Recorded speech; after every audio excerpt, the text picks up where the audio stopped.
आया था इससे पहले, वो जुलाई 2023 को आया था और अब देखिए आप फरवरी में सीधे शतक लगाकर जवाब दिया है उन सभी आलोचकों को जो कह रहे थे कि रोहित शर्मा के बल्ले से अब रन नहीं निकलेंगे, और वही आलोचकों को अब जवाब दिया है। मोनू ये शतक बता रहा है चीख-चीख कर कि क्यों रोहित शर्मा को हिटमैन शर्मा कहा जाता है। बिल्कुल, लेकिन आज एक बात ये भी देखनी होगी कि रोहित बड़े लकी रहे हैं, आज उनको मौके मिले हैं। 2-3 बार वो थोड़ा-सा जैसे बिन पानी की मछली तड़पती है वैसा कुछ तड़पे थे वो एंडरसन के खिलाफ अगेंस्ट, लेकिन फिर भी एक अच्छी नॉक और मजा आ गया पारी देखकर उनकी। और लंबे समय के बाद आपने ठीक कहा, लंबा अरसा हो गया 100 बने हुए, लेकिन अब ये जो 100 आया है, देखिए टीम इंडिया का स्कोर अब इसी 100 की वजह से 326 हो गया है।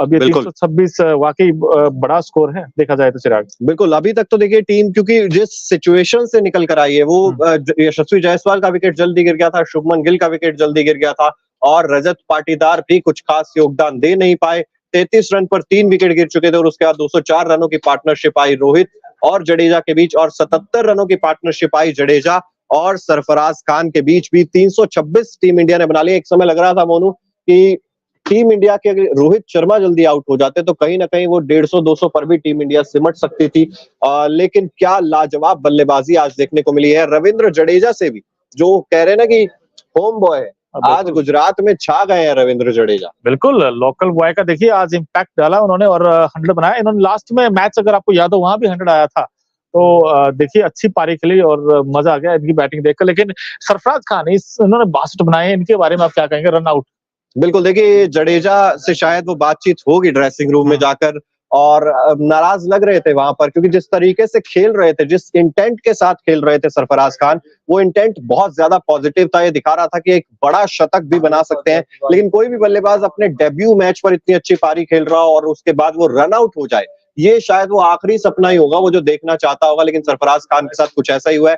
अब रविंद्र जडेजा ही क्यों दूसरे एंड पर मौजूद होते हैं जब ज्यादातर रनआउट्स होते हैं, इस चीज का जवाब मोनू शायद ढूंढना पड़ेगा। बिल्कुल, देखिए कभी-कभी क्रिकेट में होते हैं, लेकिन वो भी सिंगल तलाश रहे थे उस समय, लेकिन वो सीधे हाथों में चली गई और वहां पर अच्छा थ्रो हुआ और मार्कवुड थे वहां पे और काफी अच्छा थ्रो वो मार्कवुड की तरफ से देखने को मिला, लेकिन पिता वहां मौजूद थे सरफराज खान के, उनकी वाइफ मौजूद थी वहां पर, लेकिन बहुत ज्यादा उनके चेहरे पर जो उदासी है वो देखने को मिल रही थी। सरफराज खान लंबे अरसे का इंतजार था कि कब अपना मौका आएगा, कब टाइम आएगा। अब टाइम आया तो रन आउट कोई भी खिलाड़ी नहीं होना चाहेगा। पहला सेशन अगर हम कहें तो शेयर्ड टाइप का रहा था क्योंकि 3 विकेट वहां पर गिरे थे।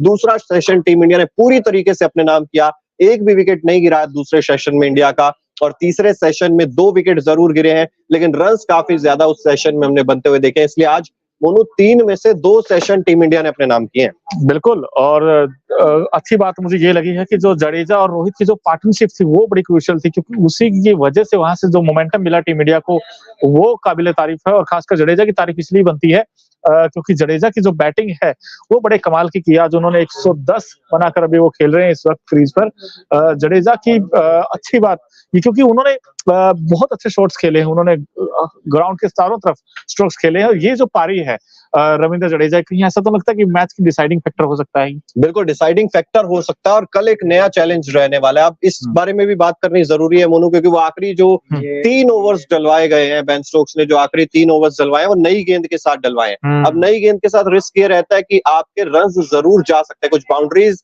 जरूर बल्लेबाज बटोर सकते हैं, लेकिन उतना ही ज्यादा विकेट लेने का चांस भी आपके पास हो जाता है। उसी तरीके के कुछ नजर आई है अभी तक, क्योंकि कुलदीप यादव जो नाइट वॉचमैन के रूप में नजर आए थे मोनू, कुलदीप यादव नाइट वॉचमैन है, लेकिन कल सबसे पहले आते ही इंग्लैंड का काम ये हुआ कि कुलदीप यादव को चलता करें और उसके बाद फिर इस पारी को जल्द से जल्द समाप्त किया जाए। लेकिन दूसरी तरफ इंडिया सोचे कि पहला आधा घंटा या 1 घंटा अगर टिक जाते हैं रविंद्र जडेजा तो फिर दोबारा से उसी लय में आ जाएंगे, रन्स जल्दी जल्दी बनने शुरू हो जाएंगे और फिर वो जो एम कर रहे हो आप 450 पौने 500 उस स्कोर तक फिर आप पहुंच सकते हो। बिल्कुल पहुंच सकते हैं। और इसमें एक बात ये भी देखनी होगी, ध्रुव जुरैल अभी उनका भी आना बाकी है, तो इंडिया के पास और अश्विनी बैटिंग कर लेते हैं आई थिंक इन कंडीशंस में। तो देखिए जब दोनों आएंगे तो उधर ना आएंगे, ऑब्वियस सी बात है, लेकिन बड़ा दिलचस्प रहेगा ये देखना कि वो किस तरीके की बैटिंग करेंगे। मुझे जो सबसे ज्यादा उम्मीदें हैं वो 2 बैट्समैनों से हैं, चाहे उसमें ध्रुव जुरैल हो या फिर अश्विन हो, क्योंकि अश्विन बहुत अच्छी बैटिंग करते हैं। लेकिन आज का जब दिन स्टार्ट हुआ था तो उसमें आपने यशस्वी जायसवाल को पहले आउट किया, उसके बाद शुभमन गिल। गिल तो आज भी खाता नहीं खोल पाए। चिराग, गिल के बारे में क्या कहेंगे? वो 100 जरूर आया, लेकिन वो कॉन्फिडेंस अभी नहीं आया, अभी भी नहीं आया। बिल्कुल, देखिए कॉन्फिडेंस तभी आएगा। मैंने जब पिछला मैच खत्म हुआ था मोनू, तब भी हमारी ये चर्चा हो रही थी कि शुभमन गिल का ये शतक, ऐसा नहीं, हम कहते हैं ना कि यार एक मैच से आप किसी को जज नहीं करते कि एक मैच में अगर खराब पारी आ गई तो हम से वो एक पारी अगर किसी के बल्ले से अच्छी आ जाए तो आप ये जज नहीं कर सकते कि भाई ये खिलाड़ी पूरी तरीके से फॉर्म में आ गया। चैलेंजेस रहने वाले हैं। आज भी जिस तरीके से शुभमन गिल का विकेट गिरा, वो कहीं ना कहीं ये दिखाता है कि भाई अभी भी वो जो जूझ रहे हैं ना चीजों से, वो अभी भी उसी तरीके से, वो जो चीजें परेशान करती हैं अभी भी वैसी ही चीजें उन्हें परेशान कर रही हैं। बिल्कुल, और आज भी जिस तरीके से आउट हुए हैं, वो फिर क्यों सीम पर जब गेंद पड़ता है, फिर वो क्यों जब अंदर आता है तो उसमें चाहे रोहित भी हो, उनको भी स्ट्रगल हमने आज करते हुए देखा। यशस्वी जायसवाल जिस तरीके से आउट हुए थे वो शॉर्ट ऑफ लेंथ गेंद पर, और शुभमन गिल भी आज जिस तरीके से आउट हुए, तो आई थिंक अभी भी यार कहते हैं ना वो 100 जरूर आया था। उन्होंने उस शतक ने कई जवाब दिए थे, लेकिन अब तो सवाल भी कई आ गए हैं गिल के ऊपर, क्योंकि गिल कैसी बैटिंग। लेकिन जायसवाल का जो आउट हुए थे, जायसवाल का अगर आप डिसमिसल देखोगे तो वो एक पांव अंपायर की तरफ चला गया था और पूरी तरीके से दोनों हाथ खुल गए थे। अब दोनों जब बाजुएं खुलती तो मजबूर होते खेलने पर। वो खेलना चाहे लेकिन वो आउटसाइड एज लगा और बड़ा अच्छा कैच पड़ा रूट ने भी यार। बिल्कुल, रूट ने अच्छा कैच पकड़ा भी, लेकिन रूट ने एक अच्छा कैच छोड़ा भी था। वो था कप्तान रोहित शर्मा का, जो मिला था रोहित शर्मा को, उसने कहीं ना कहीं एक बड़ी पारी में तब्दील किया। रोहित शर्मा ने उस मौके को भुनाया, और बाय द वे एक कैच नहीं बल्कि एक वो जो एलबीडब्ल्यू था उसकी अपील जरूर हुई थी, लेकिन डीआरएस नहीं लिया, वहां पर भी रोहित शर्मा आउट थे। लेकिन आपको लकी होना पड़ता है ऐसी सिचुएशंस में, जब आपके रन्स नहीं आ रहे होते हैं, आप एक दो बार चांसेस आपके मिस भी होते हैं, लेकिन बड़ी पारी आती है उसमें लक का भी काफी ज्यादा योगदान होता है मोनू। बिल्कुल, हम कहते हैं ना कि यार किस्मत बहादुरों का साथ देती है। आज सच में बहादुर थे रोहित शर्मा, अगर आप देखें। लेकिन रजत पाटीदार मोनू, रजत पाटीदार ये एक ऐसा खिलाड़ी है, 5 रन बनाए हैं आज 15 गेंदों का सामना करते हुए। अच्छे टच में जरूर नजर आ रहे थे शुरुआत में, लेकिन वो जो कहते हैं ना कट मारने की कोशिश कर रहे थे, उतनी ज्यादा पीछे की गेंद थी नहीं, थोड़ी सी गेंद आगे थी। आगे की गेंद को पीछे खेलने की कोशिश की और थोड़ी फंस के भी आई थी वो टॉम हाटली गेंद। पहला ही ओवर था आज स्पिन का, और पहले ही ओवर में स्पिन के रजत पाटीदार उसके शिकार हो गए थे। गेंद थोड़ा सा फंस के यहाँ पर जरूर आ रही है, लेकिन इनको ये चीज देखनी होगी कि अगले मैच में अगर केएल राहुल वापस आ जाते हैं तो फिर एक खिलाड़ी को बाहर जाना होगा, अगर वो रजत पाटीदार होंगे, क्योंकि सरफराज खान ने 62 बनाए हैं। बिल्कुल, लेकिन देखिए दो पहला मैच खेला था रजत पाटीदार, वहां भी कॉन्फिडेंस लगे थे। लेकिन आज जो टॉम हाटली गेंद थी वो आपने सही कहा, क्योंकि जब रिलीज हुआ था वो बहुत अच्छी स्पीड थी, लेकिन उसके बाद थोड़ी धीमी आई गेंद, रुक कर आई, तो ऐसे में वो पीछे खेलने गए और उसके बाद सॉफ्ट डिसमिसल आउट हुए। आई थिंक रजत पाटीदार भी डिसअपॉइंटेड होंगे अपनी इस पारी से, लेकिन ये क्रिकेट में होता है। और देखिए अब जब रजत पाटीदार आउट हुए तो किसने उम्मीद की थी, क्योंकि टीम इंडिया ने सिर्फ 33 रनों पर अपने 3 विकेट आउट हो गए थे। टॉप ऑर्डर पूरी तरीके से फेल हो गया था, और 33 के बाद फिर 326 तक का जो सफर किया है उसमें 2 बड़ी पारी आई है, एक रोहित शर्मा के बैट से और एक रविंद्र जडेजा के बैट से। काबिल तारीफ परफॉर्मेंस है टीम इंडिया का, क्योंकि वहां पर जो फर्स्ट सेशन हम बार बार कह रहे हैं कि हो सकता है इंडिया 80 या 90 पे भी 6 आउट हो सकता था, क्योंकि वहां पर गेंद जो पहला 1 या 2 घंटा है वहां पिच से काफी मदद भी थी अगर आप देखें तो, क्योंकि गेंद जिस तरीके से की है खासकर मार्कवुड और जेमी एंडरसन ने, खासकर मार्कवुड की मैं तारीफ करना चाहूंगा, क्योंकि मार्कवुड ने एक टप्पा पड़े गेंद करते रहे बार बार, और शॉर्ट ऑफ लेंथ गेंद से इन्होंने बड़ा अच्छी पटकी हुई गेंदें की हैं। क्योंकि इंडियन टीम की मैं कई बार देखता हूँ यार थोड़ा सा कंसर्न है, वो पटकी हुई गेंद अभी भी नहीं कर रहे इंडियन गेंदबाज, लेकिन मार्कवुड ने ये यूटिलाइज किया। और मार्कवुड आज देखिए सबसे सफल गेंदबाज इसीलिए बनकर उभरे क्योंकि वो जेम्स एंडरसन भी ना दूसरी तरफ से लगातार परेशान कर रहे थे। आज भले ही जेम्स एंडरसन को विकेट ना मिला हो, लेकिन इनका ये जो योगदान है ना, इनकी इकोनॉमी जो है 3 से हमेशा कम रखते हैं। वैसे तो 2 के आसपास रखने की कोशिश करते हैं, लेकिन 3 से हमेशा ही कम रहती है। ये जब आप एक छोर से प्रेशर बनाने की कोशिश करते हैं तो दूसरे छोर से गेंदबाज को विकेट्स मिलते हैं। लेकिन तारीफ आज करनी होगी मार्कवुड की, 3 विकेट्स आज उन्होंने चटकाए हैं और बेहतरीन ये 3 विकेट्स थे।